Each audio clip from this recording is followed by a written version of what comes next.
अपने विचार रखें। जोगेंद्र ठाकुर जी।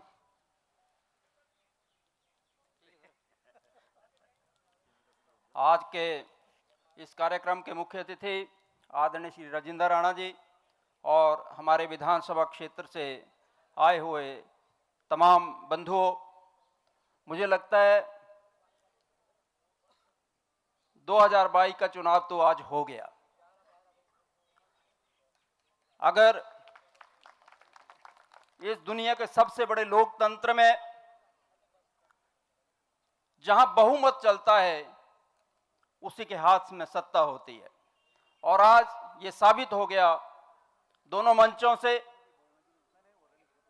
एक तरफ 200 लोग थे और एक तरफ 2000 लोग हैं, बहुमत आपके साथ है। मैं समझता हूं बीजेपी के लोगों को इस इलेक्शन में लाखों रुपए खर्च करने की आवश्यकता नहीं है। उनका भी बचेगा, हमारा भी बचेगा, हमारा भी समय बचेगा, उनका भी समय बचेगा। सरेंडर कर दो।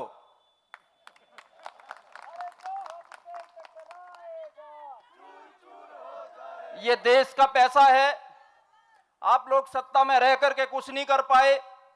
महंगाई आपने बढ़ा दी, बेरोजगारी आपने बढ़ा दी, 60 रुपए का पेट्रोल और डीजल 100 तक पहुंचाया, 400 की गैस आपने 1200 तक पहुंचाई।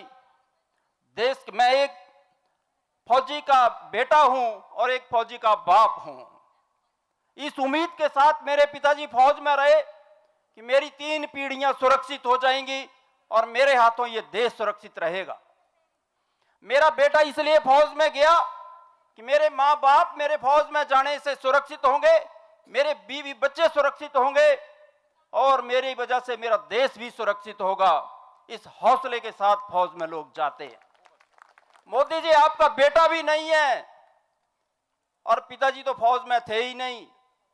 कोई स्कोप नहीं है आपके परिवार से फौज में जाने का, इसलिए आपको अग्निवीर बनाने की योजना लागू करने से कोई नुकसान नहीं हुआ है। ये देश लुट गया, ये टूट गया है। आज तुम लोग ये चाहते हो कि भाषणों से लोगों के पेट भरेंगे, मोदी के नाम पर चलेंगे। सुजानपुर की बीजेपी 5 साल तक कांग्रेस के एमएलए से ये पूछती रही, आप सुजानपुर को सेक्टर 17 कब बना रहे हो चंडीगढ़ का।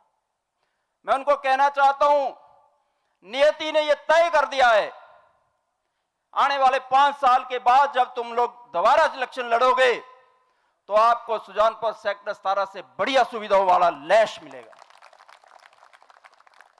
विपक्ष, ये पहला मौका था जब विपक्ष के एमएलए से सत्ता पक्ष के लोग पूछते रहे आप विकास नहीं करवा रहे हो। मैं बधाई देना चाहता हूं राणा जी को कि बीजेपी के लोगों ने आपका ये टाउन हॉल नहीं बनाया, अच्छा हुआ। ये जो इतिहास इस पार्क में बनता रहा है, अगर ये इन्होंने टाउन हॉल बना दिया होता तो ये टाउन हॉल में बनता, वो एक और इतिहास बन जाता। इन्होंने अपनी जान बचाने के लिए नहीं बनाया।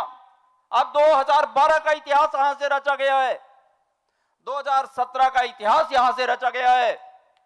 अब एक और इतिहास 2022 का इसी पार्क से रचा जाएगा। आपका बहुत बहुत धन्यवाद। जय हिंद। धन्यवाद जोगेंद्र ठाकुर जी। ये बात सही है